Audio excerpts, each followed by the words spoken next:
Kalau dikatakan menantang juga bisa ya. Kalau memang kita yakin terhadap keyakinan kita, nah, ujilah dengan membaca buku ini.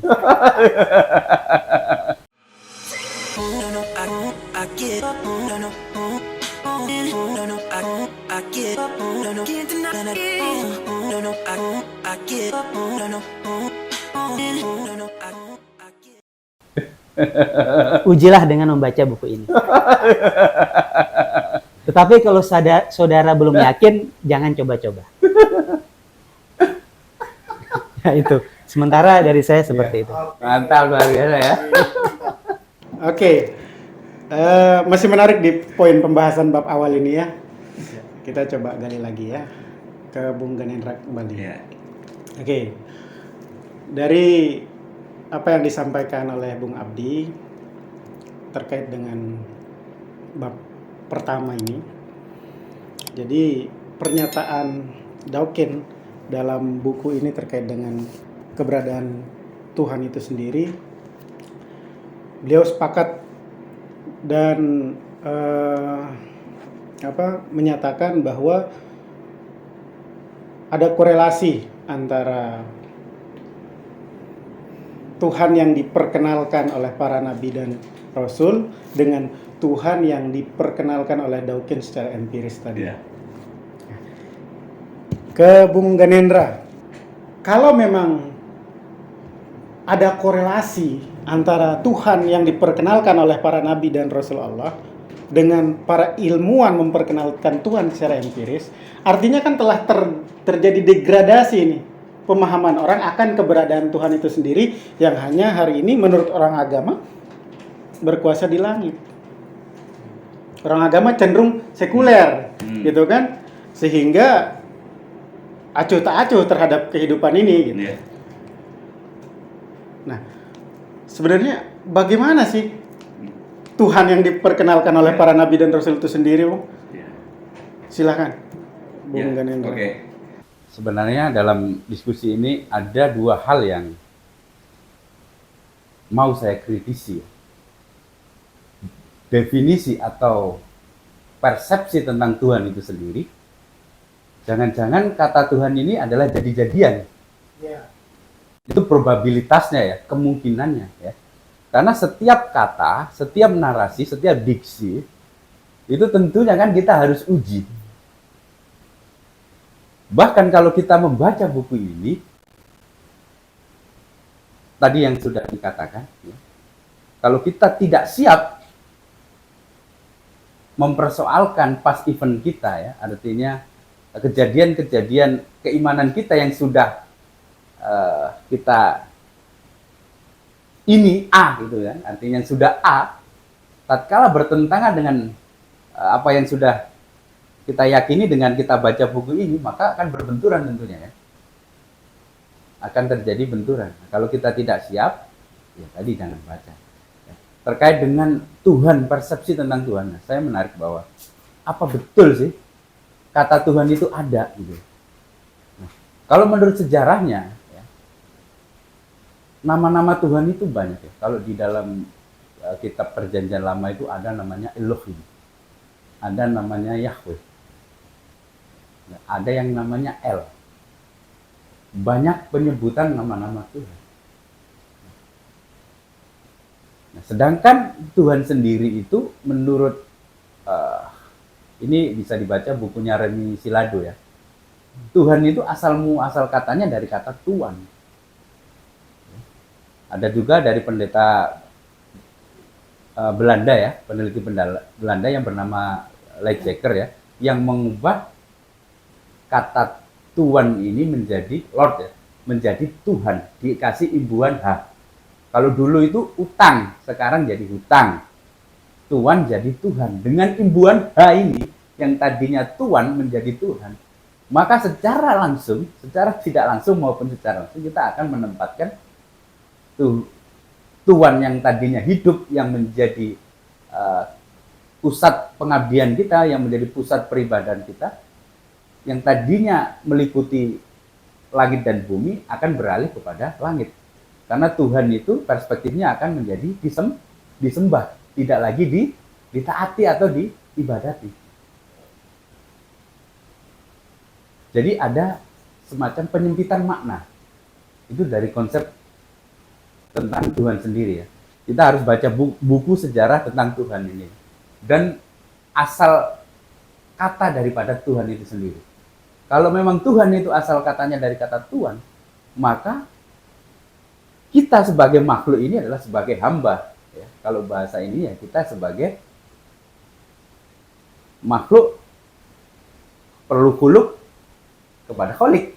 Artinya kalau ya ibarat katanya tuan dengan budak atau tuan dengan hamba. Kita harus mengabdi. Apakah kalau Tuhan yang dipahami secara umum ini ya tidak kita sembah, apakah ketuhanannya berkurang? Kalau tanya saya. Seandainya Tuhan itu tidak kita sembah, apakah ketuhanannya berkurang? Tidak. Apakah keakbarannya, kekuasaannya berkurang? Tidak. Nah, berarti kan bukan itu yang dimaksud supaya manusia itu hidup rahmatan lil alamin. Kan konsepnya kan bukan hanya melakukan ritual, tapi ada esensi di balik ritual tersebut. Makna secara hakikinya apa? Nah, Tuhan yang dijelaskan di sini itu tidak mengenal konsep Tuhan secara penyembahan, karena Tuhan secara personal kan tadi dikatakan di dalam buku Dekat Bersih ini kan tidak ada atau tidak diyakini sebagai sebuah. Kembali kepada makna Tuhan. Tuhan dan nah ini kan sebuah pengandaian. Ya. Kita mesti andaikan kan, karena sifatnya kan abstraksi ini. Ya. Di alam pikiran dulu ini. Karena kalau kita bayangkan Tuhan itu sebagai sesuatu yang personal, kita sudah offset, kena ayat sudah. Ya. Tidak ada yang serupa dia dengan dia. Tidak ada yang serupa dengan Tuhan. Kalau kita andaikan, bayangkan secara personal, berarti sudah offset nggak pemahaman kita? Offset kan? Tapi narasi dalam kitab suci itu menunjukkan dia sebuah objek, Bung. Sebuah personal. Sebuah personal, ya. Di mana ayatnya? Kalau ada, mari kita kaji nanti di sesi selanjutnya. Iya. Sejauh yang saya baca, Tuhan memperkenalkan dirinya tidak dalam konteks yang personal. Karena saya baca di Al-Imran itu, di surat Al-Imran ayat 83, afa ghairu dinillahi yabtaghu walau aslama ma fis samawati wal ard tau'an wa karhan wa ilaihi yurja'un. Apakah kamu mau mencari undang-undang yang lain, din ini ya, tentang agama, konsep agama dulu kita bahas. Sebelum kita masuk kepada gagasan Tuhan, kita masuk dulu ke gagasan agama kan. Agama dalam tafsir Ibnu Katsir itu bahasa awalnya ya, di dalam bahasa Arab itu din. Lah, din ini maknanya ini tidak hanya agama atau kepercayaan, bukan. Din ini bisa berarti konteksnya luas. Bisa berarti kekuasaan, bisa berarti aturan, bisa berarti undang-undang atau sistem. Silakan dibaca buku tafsir. Nah, jadi makna din ini bisa jadi mengalami penyempitan makna, sehingga dia hanya beralih kepada hal-hal yang bersifat ritual atau ibadah makhluk. Tapi yang esensial, yang substansi tidak masuk ke ranah itu, jadi mengalami penyempitan makna. Ini yang berbahaya sebenarnya. Kalau saya kembali ke konteks tadi, apakah kamu mau mencari undang-undang yang lain? Di dalam surat Yusuf ayat 76 itu ada. Ad-dinul malik. Din diartikan undang-undang raja. Artinya dalam konteks ini karena berbicara alam semesta, makanya tadi yang dikatakan Bung Abiraya itu relate. Dia koheren, artinya dia selaras. Einstein mengatakan, kalau Tuhan yang kamu persepsikan itu adalah Tuhan yang personal, maka saya tidak akan mempercayainya. Itu hanya delusi.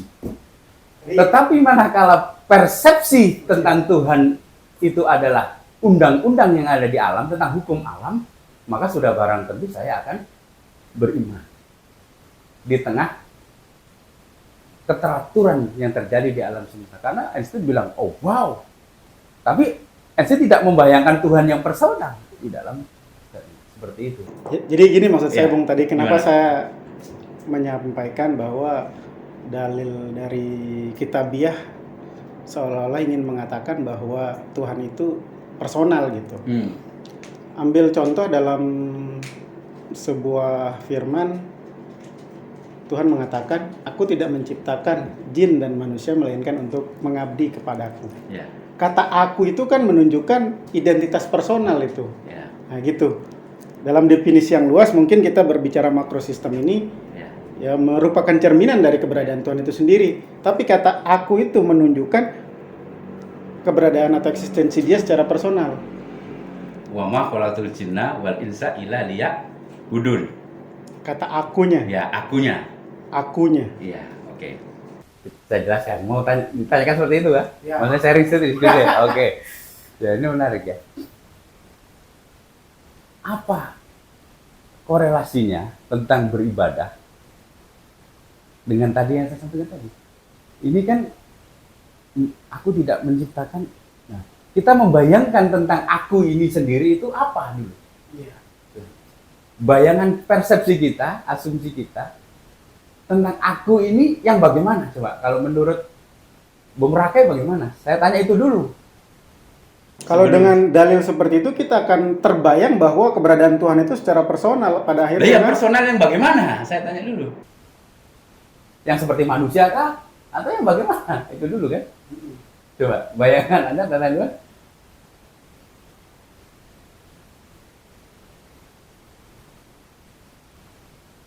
Bisa dijawab. Kalau itu bisa dijawab, bisa saya terangkan. Artinya tentang akunya tadi itu, makanya kita tidak bisa sepotong-sepotong kan membaca kitab kan. Dan aku tidak menciptakan dia karena Tuhan juga pernah banyak di kata-kata yang lain bilang kami. Iya. Walaupun di dalam surat 42 ayat 2 bilang kami. Wa kadzalika auhayna ilaika ruhan min amrina ma kunta tadrimal kitab walal iman. Dengan perintah kami, kok Tuhan bilang kami. Padahal Tuhan itu katanya Ahad Esa. Apa makna di balik itu? Kan begitu. Nah, kembali ke konteks tadi, biar ini utuh ya kan. Jadi kata Tuhan sendiri itu perlu kita kaji ulang dulu. Kata-katanya sumbernya dari mana sih? Kok tiba-tiba di Quran atau di kitab itu muncul kata Tuhan? Kalau kita sudah tahu akar katanya, dari mana kata Tuhan ini berasal, maka kita akan bisa mendefinisikan dengan mudah. Tapi dalam tataran kata-kata saja kita tidak ketemu, maka kita akan sangat sulit. Kita akan bermain dalam ilusi, dalam imajinasi. Betul tidak? Betul. Nah, itu. Nah, makanya tadi jangan-jangan itu Iya, adalah karena jawaban gini Bu, sendiri. karena Ya. orang umum hari ini membaca Iya. kitab tidak seperti orang yang mendalami kitab gitu kan, Iya. secara bahasa, secara narasi. Mungkin Iya. orang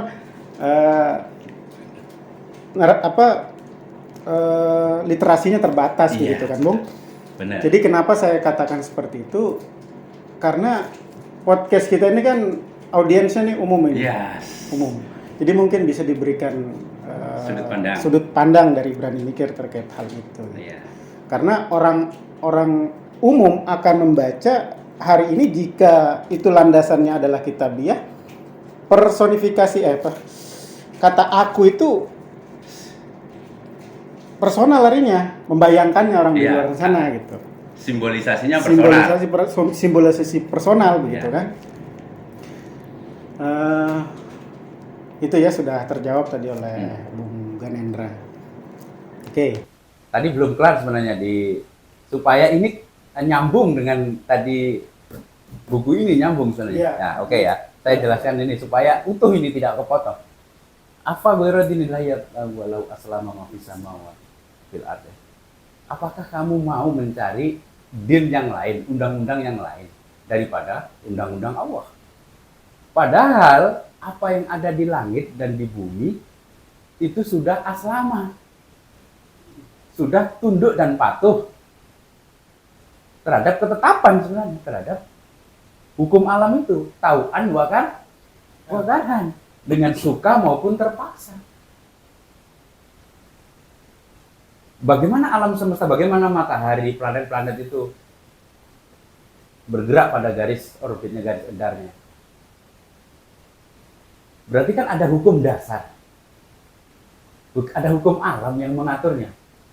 Ya kan? Sehingga dia bisa bergerak secara teratur. Teori Big Bang misalkan. Kalau memang teori Big Bang itu kan ledakannya ini harusnya kan acak. Tapi ini tidak, ini teratur. Berarti ada sang skenario kan, kalau ada sesuatu yang teratur, kalau tidak ada yang mengatur kan tidak mungkin. Dengan sendirinya, hampir semuanya itu ada keteraturan.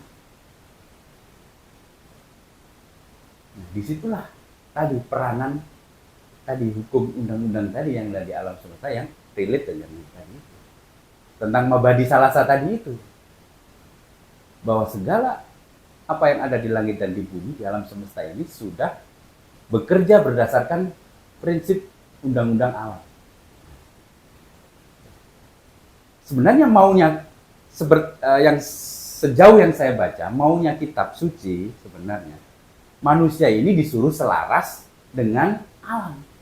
Tidak merusak alam, harmoni dengan alam supaya keberlangsungan kehidupan ini bisa berjalan dengan baik. Tapi kalau itu seperti itu tidak ada namanya dialektika.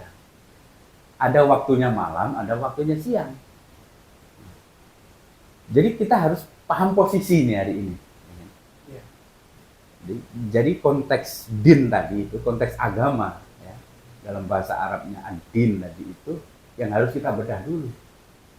Apakah mengalami penyempitan makna hanya dijadikan sebagai sebuah, karena agama ini kan sebagai sebuah alat bagi negara untuk mengadministrasi keyakinan seseorang.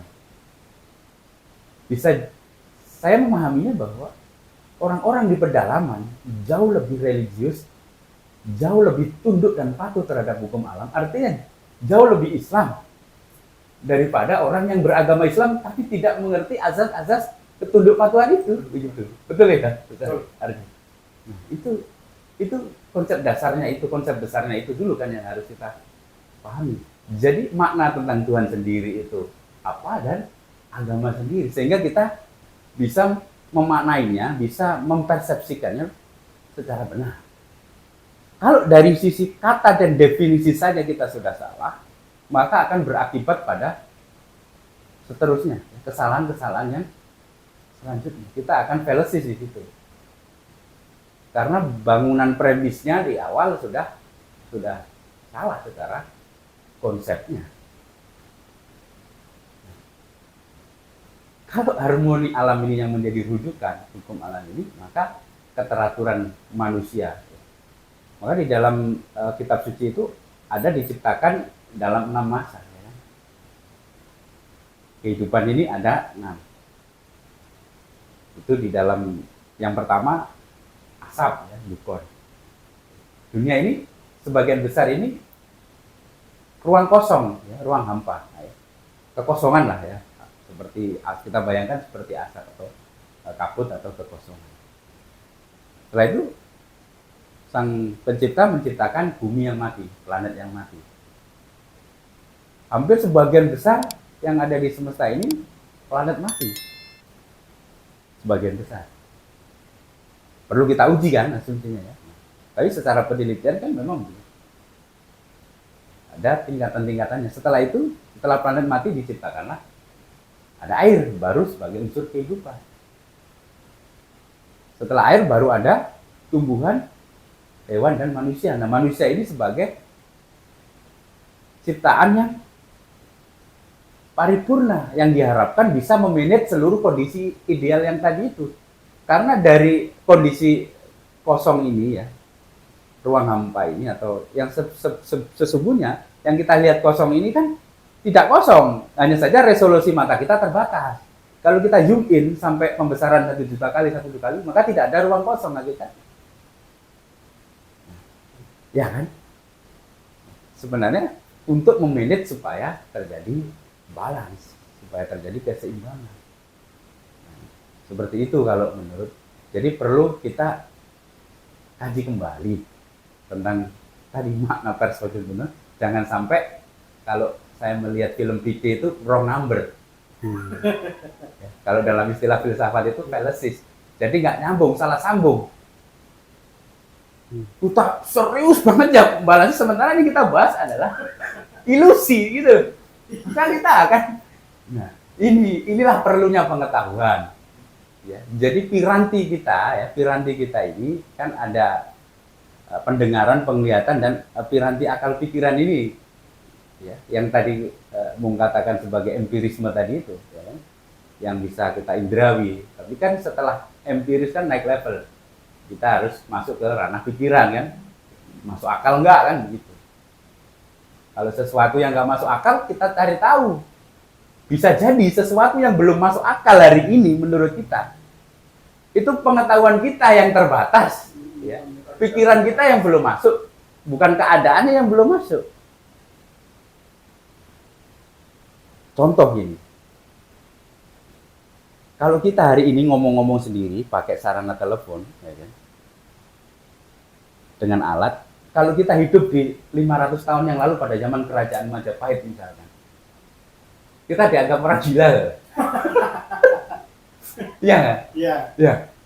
Kenapa orang yang 500 tahun yang lalu menganggap kita gila? Karena dia belum sampai ilmunya memahami tentang frekuensi dan tentang gelombang. Ya kan? Nah, akhirnya kita sekarang ini menjadi logis.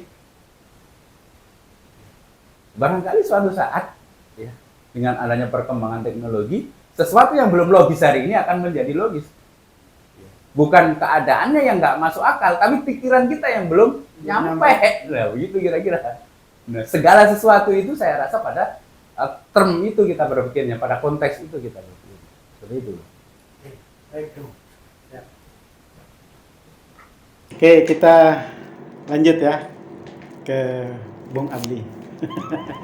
Masih seputar agama, karena poin bahasan selanjutnya dalam buku The God Delusion ini, ya, salah satu poin yang dikritisi oleh Dawkins adalah perihal agama, keberadaan agama itu sendiri. Jadi agama itu, kata Dawkins, bukan hanya sekedar keyakinan, tapi merupakan perangkat sistem. Karena agama ini, diakui atau tidak, sangat berpengaruh besar terhadap perilaku dan cara berpikir seseorang. Artinya kalau itu sekedar sebuah keyakinan, dampaknya tidak akan seperti itu. Dan umumnya hari ini agama ini menjadi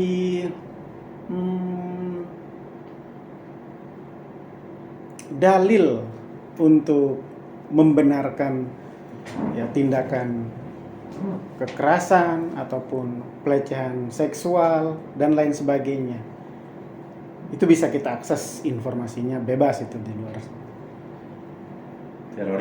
Terorisme, ya, pembunuhan dan lain sebagainya. Itu kan atas nama agama atau dalilnya dilatar belakangi oleh agama itu sendiri gitu ya. Nah, apa yang salah akan hal itu, Bung Abdi? Karena berbicara agama ini kan bukan hal yang baru begitu. Bukan hal yang baru ada kemarin-kemarin gitu. Tapi jauh sebelum-sebelumnya itu para nabi dan Rasulullah itu membawa agama. Apakah berbeda agama yang dibawa oleh para nabi dengan agama yang hari ini ada? Atau definisinya mungkin yang telah mengalami degradasi? Silakan Bung Abdi. Ya, kalau pertanyaannya mengapa terjadi pertikaian begitu ya atas nama agama? Padahal seharusnya agama itu mengajarkan kedamaian, kerukunan, ya, bagaimana kita bisa bekerja sama, berkolaborasi sebagai sesama manusia. Nah, kalau saya menilai seperti ini. Jadi kita ini kebanyakan menerima segala sesuatu itu tinggal jadi, ya kan? Termasuk agama tadi, yang hanya warisan. Kita sudah menerima tinggal jadi saja, kemudian kita sendiri tidak mau mengkritisi apa yang kita dapatkan itu. Kita tidak mau bertanya, kita tidak mau mencari tahu lebih lanjut. Nah, oleh karenanya sama juga dengan buku ini, ya, kalau kita memandang ini buku adalah berkenan dengan pemahaman ateis, ya, maka hampir ya, ini saya bisa memprediksi banyak orang akan menjauh dari buku ini, dia tidak akan membaca. Karena apa? Karena berprasangka. Ya, padahal kita sebagai seorang cendekiawan ya, kalau kita menyebut diri kita seorang cendekiawan, dikatakan bahwa ya segala sesuatu itu kan harus berdasarkan ilmu. Ya, dan kita tidak boleh juga berprasangka. Nah, jadi di dalam kita beragama itu ya harus berdasarkan ilmu. Ya, kemudian juga kita tidak boleh juga berprasangka, kita menjudge secara sepihak begitu ya. Nah, oleh karenanya saya sendiri pun ingin mencari tahu pemikiran Richard Dawkins seperti apa. Karena pada prinsipnya tidak ada manusia itu yang ingin masuk neraka ya. Kalau bicara surga dan neraka itu nggak ada. Ya kan? Nggak ada. Nggak pengen hidup susah lah ya. Iya. Nggak ada manusia itu ingin mencelakai dirinya sendiri. Gitu kan? Karena Richard Dawkins ini dikenal sebagai seorang ateis yang vokal ya. Di Amerika dia banyak, saya lihat melakukan atau mengadakan seminar-seminar ya. Dia bagaimana menceritakan ya terkait ateisme ini seperti apa. Nah, biar juga tidak salah paham ini dari para pemirsa Berani Mikir ya. Coba saya kaji sedikit ya terkait apa yang ada dalam buku ini, juga menjadi bahan refleksi kita di dalam beragama. Nah, sebenarnya di dalam implementasinya ateis itu dalam keseharian itu sederhananya seperti apa, kan begitu pertanyaannya. Lalu Richard Dawkins ini seperti apa sih? Nah, jadi Richard Dawkins sendiri di dalam bukunya mengatakan bahwa seorang ateis adalah seorang biasa, orang biasa yang memandang terkait ini ya, terkait Tuhan ya. Contoh di situ dia mengatakan, saya ulangi, jadi seorang ateis adalah orang biasa yang memandang terkait Baal di situ ya, itu bicara dewa ya, kemudian juga Thor, kemudian bicara juga sapi emas gitu, sebagaimana orang Kristen memandang itu. Nah, berarti kita bagaimana nih kalau kita sebagai orang yang misalkan beragama tertentu, contoh misalkan beragama Islam, ya kita akan memandang agama-agama di luar agama Islam itu, Tuhan-Tuhan ya di luar agama Islam itu seperti apa. Jadi Richard Dawkins mengatakan bahwa sebenarnya kita semua nih ateis terhadap sebagian besar Tuhan yang pernah diyakini oleh manusia. Contoh, apakah kita percaya kepada Dewa Horus ya, sebagaimana yang diyakini oleh orang-orang Mesir kuno? Percaya nggak kita kepada Dewa Ra, Dewa Matahari?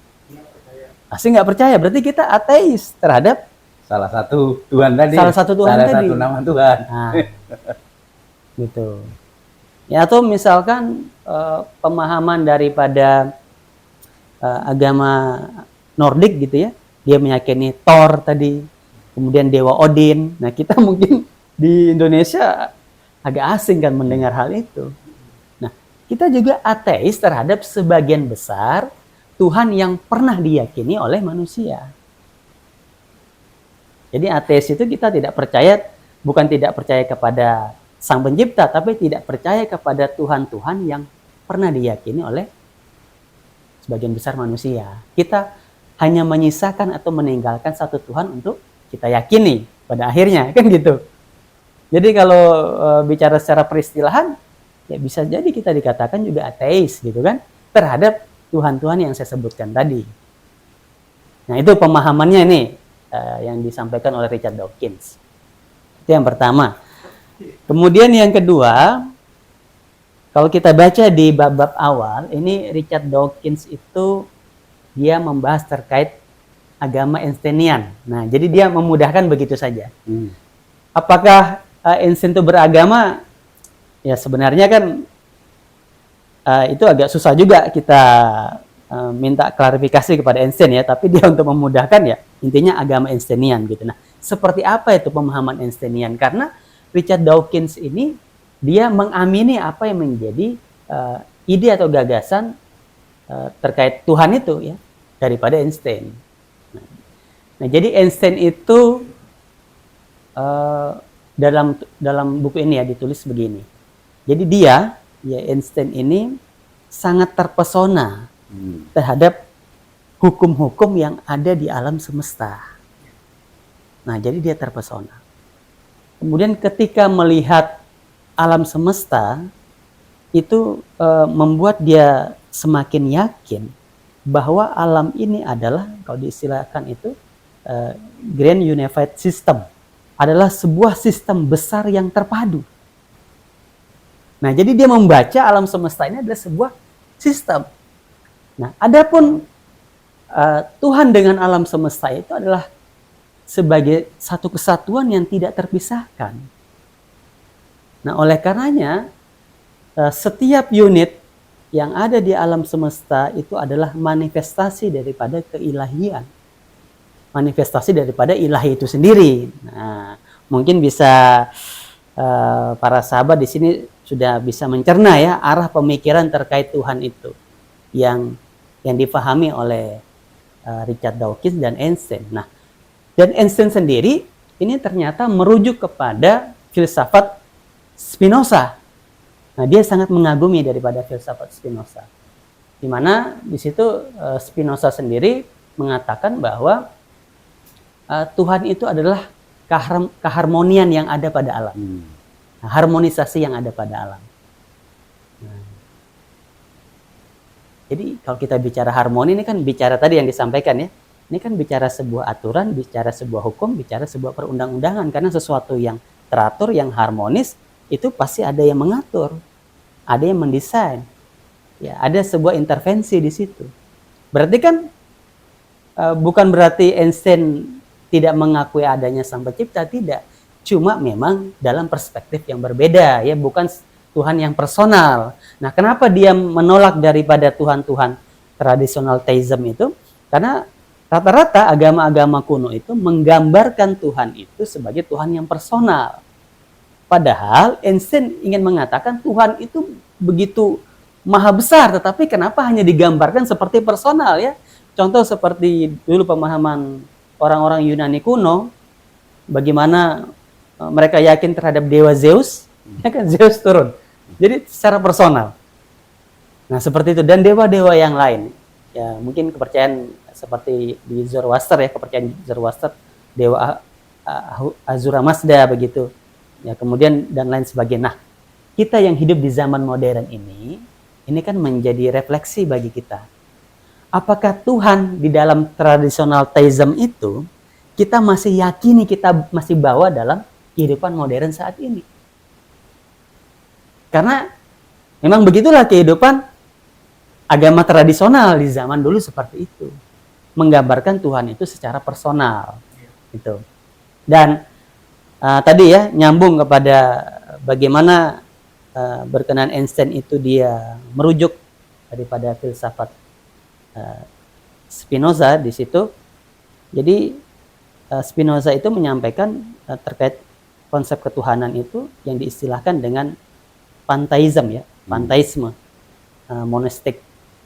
Nah, apa bedanya? Jadi ada 3 sebenarnya konsep terkait ketuhanan itu. Ada deisme, kemudian pantheism, kemudian juga theisme.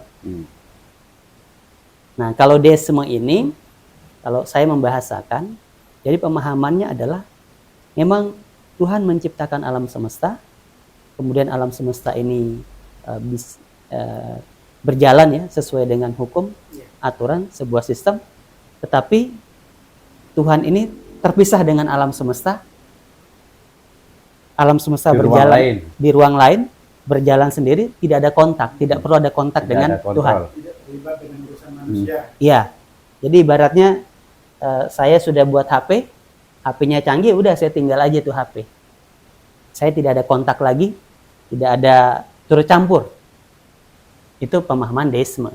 Nah, kemudian kalau yang diyakini oleh Einstein, kemudian juga Richard Dawkins, ini adalah pemahaman daripada pantheisme monistik. Bahwa memang Tuhan menciptakan alam semesta dan Tuhan itu selalu bersama dengan alam. Jadi Tuhan itu tidak bisa dipisahkan dengan alam semesta. merupakan satu kesatuan yang utuh. Nah, kalau kita menggunakan salah satu istilah keagamaan ya, jadi ini bisa diterima, bisa tidak. Jadi Ibnu Arabi sendiri mengatakan konsep ketuhanan itu adalah wahdatul wujud. Ya. Atau orang Jawa mengatakan manunggaling kawula Gusti. Dimanapun engkau melihat, di situ wajah Tuhan. Gitu kan? Ya. Tuhan dengan alam semesta itu tidak bisa dipisahkan. Nah, oleh karenanya ada kepercayaan-kepercayaan yang memang ya bentuk dia bersyukur kepada Tuhan, dia memberikan persembahan kepada alam begitu ya. Karena dia menganggap bahwa Tuhan dengan alam itu memang tidak bisa dipisahkan gitu ya. Nah, tetapi kalau saya secara pribadi ini perlu diluruskan ya. Artinya jangan sampai lagi kita terjebak memandang Tuhan itu secara fisik. Ya. Dimanapun Secara kita material. melihat ya secara material, dimanapun kita melihat di situ wajah Tuhan, berarti botol ini adalah Tuhan begitu ya. Nah, kalau kita meyakini, ini ditulis juga ya, kalau kita meyakini energi itu adalah Tuhan, ya berarti dalam batu bara ada Tuhan gitu ya. Nah, kan bukan begitu juga. Artinya Tuhan artinya apa yang menjadi ciptaannya itu, segala ciptaannya itu merupakan manifestasi daripada keilahian itu. Ya, artinya tadi ya, seperti yang disampaikan oleh Spinoza itu bicara harmonisasi. Kenapa alam ini bisa harmonisasi? Berarti kan ada sebuah sistem di situ. Kalau dihubung kaitkan lagi, ini bicara pemahaman sih ya. Kalau di dalam Islam itu kan ada trilogi din ya, ada rububiyah, mulkiyah, dan uluhiyah. Jadi di dalam alam semesta itu kita akan menemukan ketiga peranan Tuhan itu. Ya, Tuhan sebagai rububiyah, sebagai sang pengatur. Dia juga sebagai mulkiyah yang berkuasa. Kemudian yang ditaati. Oleh karenanya, karena berjalan tiga peranan Tuhan ini, maka terjadilah keharmonisan dalam alam. Nah itu ya tadi ya, jadi ada deisme, panteisme. Kemudian yang ketiga itu adalah teisme. Di mana Tuhan menciptakan alam, tetapi memang Tuhan itu terpisah dengan alam, tetapi tidak jauh dari alam, dia dekat. Nah, Tuhan yang secara personal, Tuhan yang sibuk mengurusi nasib dan perilaku manusia. Jadi kalau kita sering nonton film-film seperti Hercules gitu ya. Jadi ketika ada permasalahan ini, manusia ini tiba-tiba Tuhannya turun gitu kan. Ya, dewanya turun. Antara menengahi atau membela salah satu. Jadi seperti itu. Nah, yang ditolak oleh Einstein dari Richard Dawkins adalah pemahaman teisme. Makanya dia ateis. Dia tidak meyakini Tuhan yang secara personal yang seperti itu. Nah, jadi dia seperti yang dikatakan oleh tadi ya, Einstein, bahwa ketika dia menyaksikan alam semesta ini, dia sangat kagum dan dia mengatakan alam semesta ini adalah sebagai sistem besar yang terpadu gitu. Nah, yang tersistematis. The law of divine oneness itu. Hukum kemanunggalan itu. Oke. Nah, satu kesatuan tidak Satu terpisah. kesatuan sistem. Atau tadi dalam pemahaman Ibnu Arabi ya wahdatul wujud. Satu kesatuan tidak terpisahkan, atau manunggaling kawula Gusti. Tapi tadi ya saya sudah luruskan, bukan dalam arti ya semua ini Tuhan gitu ya, bukan. Tapi kita harus bisa melihat esensi di balik eksistensi, kan begitu. Gimana agar kita tidak terjebak dengan istilah Tuhan, kita rubah saja namanya, jangan Tuhan gitu. Begitu ya. Ya, Makanya tadi seperti yang saya bilang tadi, ya kan? Jangan sampai kita wrong number, Bu. Kita artinya serius-serius mempersepsikan sesuatu, tapi bukan itu sebenarnya gitu loh.